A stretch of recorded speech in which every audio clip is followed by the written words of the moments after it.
Assalamualaikum warahmatullahi wabarakatuh. Berjumpa lagi dengan saya Faris Sustian. Kali ini kita masih akan membahas seputar PPh badan. Dan kali ini kita akan membahas tentang kompensasi fiskal atau kompensasi kerugian. Silakan disimak pembelajaran berikut ini.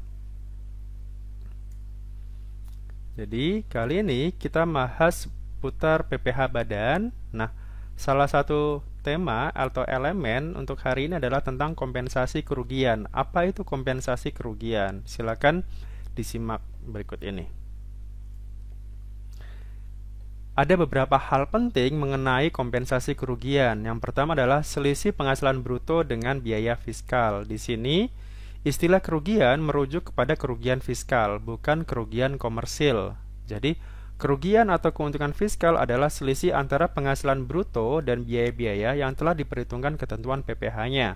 Biaya-biaya yang boleh dibebankan secara fiskal. Artinya, ketika orang itu mengakui kerugian adalah kerugian yang sesuai dengan fiskal. Jadi bukan kerugian yang sesuai dengan komersil. Karena bisa jadi ketika dia di laporan keuangannya, di laporan keuangan komersil dia menyatakan rugi, setelah dikoreksi fiskal ternyata laporan keuangan fiskalnya masih laba atau kompensasi atau ruginya tidak jadi gitu. Tidak jadi rugi atau istilahnya masih laba fiskal. Nah, jadi di sini rugi di sini adalah rugi fiskal. Jadi rugi komersil yang sudah disesuaikan, yang sudah dikoreksi. Bisa jadi biayanya semakin bertambah dan sebagainya. Kemudian, hal penting berikutnya adalah kompensasi kerugian ini bisa kita kompensasikan untuk 5 tahun berturut-turut. Jadi, kompensasi kerugian hanya diperkenankan selama 5 tahun ke depan secara berturut-turut. Apabila pada akhir tahun kelima ternyata masih ada kerugian yang tersisa, maka sisa kerugian tersebut tidak dapat diakui lagi atau tidak dapat dikompensasikan ke tahun berikutnya. Jadi hanya maksimal 5 tahun berturut-turut saja. Kemudian yang ketiga adalah wajib pajak wajib pembukuan. Artinya di sini kompensasi kerugian hanya untuk wajib pajak yang melakukan pembukuan saja, baik itu orang pribadi ataupun badan. Kalau untuk badan jelas karena semua wajib pajak badan wajib pembukuan. Artinya badan di sini boleh menyatakan rugi fiskal. Tapi kalau yang orang pribadi hanya yang melakukan pembukuan saja. Jadi kalau yang sifatnya atau yang dia memilih pencatatan maka tidak boleh jadi mengakui adanya kerugian. Jadi 3 hal penting itu tentang kompensasi kerugian. Contoh kasusnya seperti ini, PTA tahun 2015 menderita kerugian fiskal sebesar 1,2 miliar. Dalam 5 tahun berturut-turut, laba rugi fiskal PTA adalah sebagai berikut. 2016 laba fiskalnya sebesar 200 juta, kemudian 2017 rugi kembali sebesar 300 juta rugi fiskalnya, 2018 laba fiskalnya nihil atau nol, kemudian 2019 laba fiskalnya sebesar 100 juta. Kemudian 2020 laba fiskalnya sebesar 800 juta. Nah, jadi di sini ada 5 tahun ya dari 2015, kemudian kondisi 5 tahun ke depan seperti apa. Nah, ada yang laba, ada yang rugi dan sebagainya. Nah, bagaimana cara untuk mengkompensasikan kerugian fiskal sebesar 1,2 miliar ini yang dari tahun 2015 ini? Jawabannya adalah seperti ini. Jadi, rugi fiskal tahun 2015 sebesar 1,2 miliar. Kemudian, laba fiskal tahun 2016 itu kan 200 juta. Nah, kita kompensasikan di sini 200 di sini. Artinya sisa rugi fiskal tahun 2015 masih ada sebesar 1 miliar. Karena 200 jutanya sudah kita kompensasikan di tahun 2016. Kemudian rugi fiskal di tahun 2017 ternyata dia mengalami kerugian. Jadi kalau dia rugi di tahun itu maka kita tidak boleh mengkompensasikan. Kita tidak boleh menambahkan. Jadi tidak ditambahkan jadi 1,3 tidak. Tetap rugi fiskal tahun 2015-nya tetap yang 1 miliar ini. Jadi tidak boleh ditambahkan, tidak boleh juga dikurangkan juga. Jadi tetap artinya 2017 tidak ada yang dikompensasikan. 2018 laba fiskalnya nihil, artinya juga sama, tidak ada yang kita kompensasikan di tahun itu.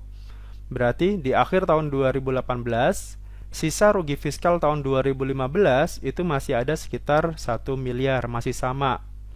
Kemudian 2019 ternyata dia laba. Laba fiskal sebesar 100 juta. Nah, artinya nanti di akhir 2019 dia sisa rugi fiskalnya tahun 2015 berkurang menjadi 900. Jadi karena 1 miliar ini kita kurangkan 100 juta. Jadi sisa rugi fiskal di tahun 2019 itu masih tersisa 900 sekarang. Kemudian di tahun 2020 dia laba sebesar 800 juta. Nah, 800 juta, kemudian sisa rugi fiskalnya itu kan tadi di tahun 2019 itu kan 900. Kemudian laba fiskal di tahun 2020 itu 800. Artinya 900 kita kurangkan 800. Sisa rugi fiskal tahun 2015 di tahun 2020 masih tersisa 100 juta. Nah, tapi kan tadi kompensasi kerugian itu hanya bisa kita lakukan 5 tahun berturut-turut. Artinya dari tahun 2016, 17, 18, 19, 20.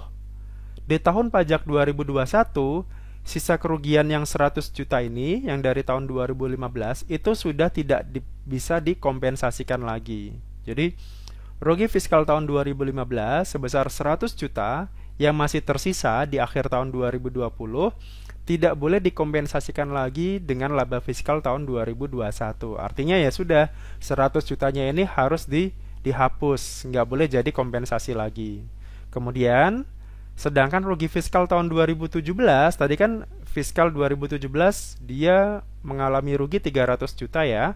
Nah, di sini hanya boleh dikompensasikan dengan laba fiskal kalau dia laba saja sampai dengan tahun 2021 dan 22. Kenapa? Karena kalau 2017 itu kan 5 tahun ke depan, itu kan berarti 2018, 19, 20, 21, dan 22. Artinya hanya sampai tahun 2022 saja.